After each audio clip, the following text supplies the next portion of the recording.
Hey everybody, in this video I will be showing you some of the things that I do to prepare my sustainable fabrics. I have denim and I have a few other fabrics that I have acquired, the quality fabrics from thrifting. So and then showing you some of the things that I do with other findings within these fabrics. So jump in with me. Love to have you.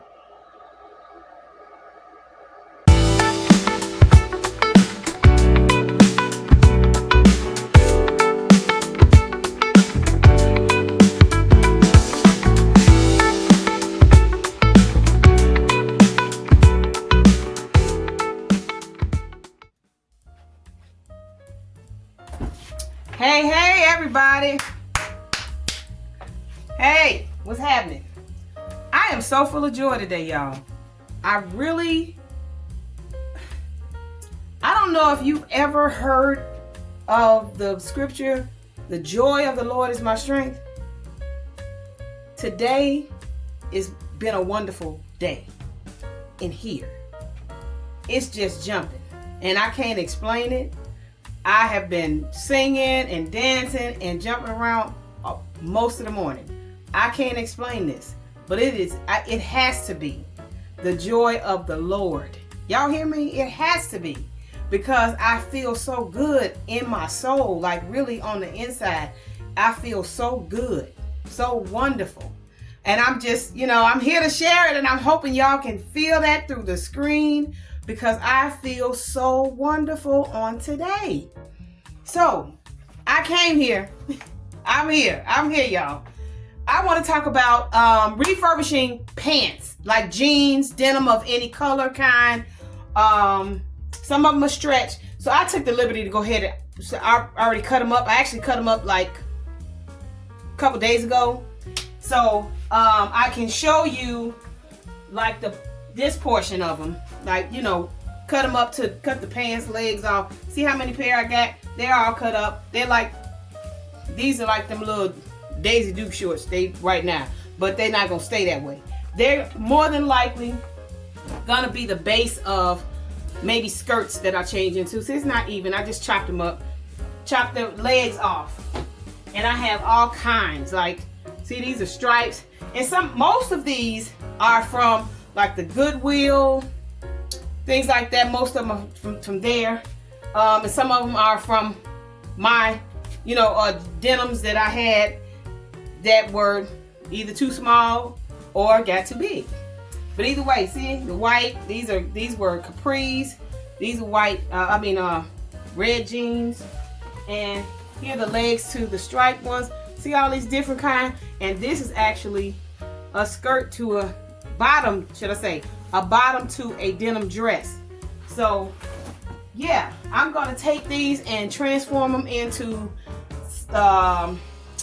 lots of things, okay? So as I begin to do that, I'm going to, bring you in and make some more videos off of it. But I just want you to see this portion. Oh, and also I'm gonna turn you a little bit. Should I turn you a little bit or bring you a little closer? I don't know. Can't zoom. Okay, I can't zoom in this mode, y'all. So y'all just walk with me a little bit. Okay. And hopefully this thing does not shake much, because it does a little wobble baby, wobble baby, wobble. But anyway, I wanted to bring you over here because this was a jacket, blazer, and I think I showed a portion of this before. But see, this is the sleeves. This is all the blazer. See the sleeve? You can tell it was sleeve. It's still in sleeve form. The beautiful sleeve. And the buttons that I have buttons, see, to the red. This red, okay, I got stuff all over the tables, y'all, because I'm trying to separate. But this was a red blazer as well. I got the buttons. When you get things like this and you dismantle them and completely take them apart, make sure you save your buttons and your zippers. and like maybe your hooked and eyes. You never know when you can use those things and reuse them. You may not use them on what you're working on, but a lot of times you end up reusing them. So just as a resource, keep your buttons. And these pink buttons are off of a pink jacket that I have that's somewhere. I ripped it apart. And even little sales. I don't know if you all pay attention, but start paying attention if you don't. Little sales like buttons, things like this. These are so cute. And I got these, I think it was Hobby Lobby. Before all of this happened, y'all. This is before all this happened now. This has been over a year that I had these. But look, I paid 80. I don't know if you can see it. Focus. Anyway, I paid 87 cents for them. But I got 2 packs. And they just so happen to match the denim. And I didn't have this. I just got this denim from the Goodwill a couple of months ago. So, things end up working out the way you want them to work out, or you may be able to couple some things with other things. But when you see little sales, and if you have the extra change, just do it. Just get it, because you never know, especially if you're a person that works in sustainable clothing and refurbish things. You never know when you'll be able to use something. And we bought something new. It's not quite sustainable. However, a lot of times when they start putting things on sale and it's going out, they're not gonna keep it. Eventually, if it doesn't sell, they're gonna throw it away. So this is sustainable to a degree. You paid I paid 87 cents for it. Not a bad thing. This right here are my scraps. Yes, a honey jar, but these are my scraps from my wallpaper, because I never know when I'm going to use it. I do art. I haven't gotten around to that, but I do it. I'm a painter. I love art. I love creating. I make clothes, hats, all different types of things. So these things right here, this is what I'm getting ready to get into right now. It's making clothes, not making clothes, but is making. See, this was a collar. Isn't that a cute little collar? I took it apart off the jacket, but I don't think I want to dismantle this, because the collar is so cute that you can possibly keep it. Okay, everybody, something happened. I had a little glitch in my phone, so please forgive me. But as I was saying, you could possibly keep the collars to your jackets, and you can keep them in the way that they are, keep them whole, and then just assemble them on something that's different. Just make something look different. I think this is really cute, and it's kind of classic, has a classic cut to it.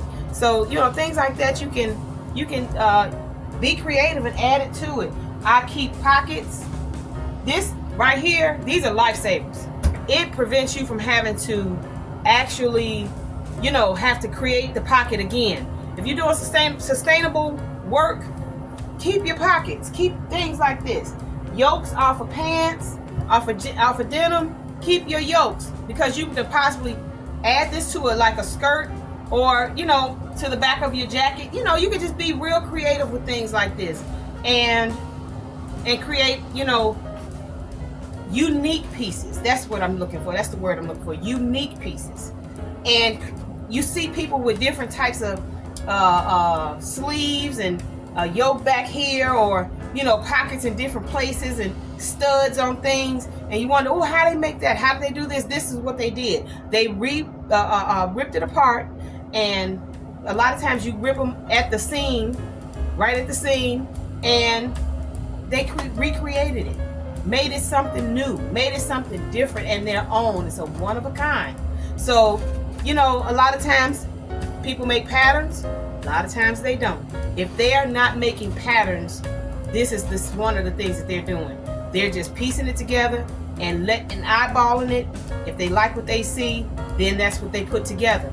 I don't have my dress form here right now, but if you got a dress form, it's even better, because you can pin everything to your dress form and look at it and see it, step off of it and see if you like it or not. So those type of things you can use to create the things that you want, that are one of a kind, something nobody ever had, or something that nobody has worn before or made before, make it your own. I keep scraps of almost everything, but there is an order to them. These are seams off of denim, a pair of denim that I cut apart a while ago. But this is something that can be edgy. You add this onto something and it can be very edgy. You know, you just never know what you can do with something. I have ties. I'm gonna turn y'all around a little bit so you can see my little thing that I hang up here. See these neckties? I got these from the Goodwill. I know a couple years ago, but I keep them. Sorry y'all if you're shaking because this thing right here. Okay, but yeah, see, different types of ties. All different types of ties. Now the ones that I really like, they have to be in my storage because I don't see them here. But I have all different types of ties. They got real nice, you know, nice prints on them. I love the print. And there's so many things that you can do with them. So just know that you know, let your creativity flow. Just let it flow and use your imagination. Go back to when you were a kid. You know, if you feel like I'm too old to do it, or I'm not as creative as somebody else. Get in your own space and challenge yourself. Get in your own space and challenge yourself. Excuse me, don't allow nobody to stop you from being creative. Challenge yourself. And a lot of times, especially, you know, when you get in your 50s, you don't always feel like the challenge because we've been challenged for so long, dealing with this rat race, things like that. However, challenge yourself, because a lot of times that creativity is down in there. It may not be the same as mine. Yours may be something completely different. Yours may be working with metal. Yours can be, you know, working with paper, painting, sculpting, ceramics. It's endless. Art is endless. It really is endless. Woodworking, things like that. It could be any of those things. But challenge yourself in whatever area it is. Challenge yourself and pull out the old tools, or if you don't have any tools, go look at the thrift stores, you know, rummage sales. Well, I'm saying rummage sales, that's old. I know that's old, y'all. Hush. Anywho, garage sales, okay? Garage sales, flea markets, things like that, and find your tools. Facebook Market. Sometimes you can find tools on there, you know, just look for them. The things that you know that you used to working with, look for them. eBay. They may have tools. Just, you know, things like that. Just find what you love. Find what you love, because I know I haven't done much on this channel yet. I've done some things on this channel, mostly talked, but I had to like find my, you know, get my groove, that, you know, my vibe, as they say. Get my vibe. I had to get my vibe, y'all. And I'm at the place where I'm comfortable with me. I'm comfortable with me. And when you get comfortable with yourself and realize that you don't owe nobody nothing. You don't owe nobody nothing, but you owe everything to you to be who you are and allow your gift to make room for you. And with that being said, you all like, share, subscribe, please. And come back to see, because I'm going to start working on this stuff. And you see the different things that I'm making, creating. So remember these fabrics. And if you don't remember them, go back and watch this video again. This is another one. Isn't that beautiful? Okay. Like, share, subscribe, everybody. Yokes, jackets, denim, pants, dresses, whatever. Rip it apart. Make it. If you work with wood, get it together. Paper, paint, cardboard, whatever you work with. Get it together. Okay? I love you guys, and I will talk to you all soon.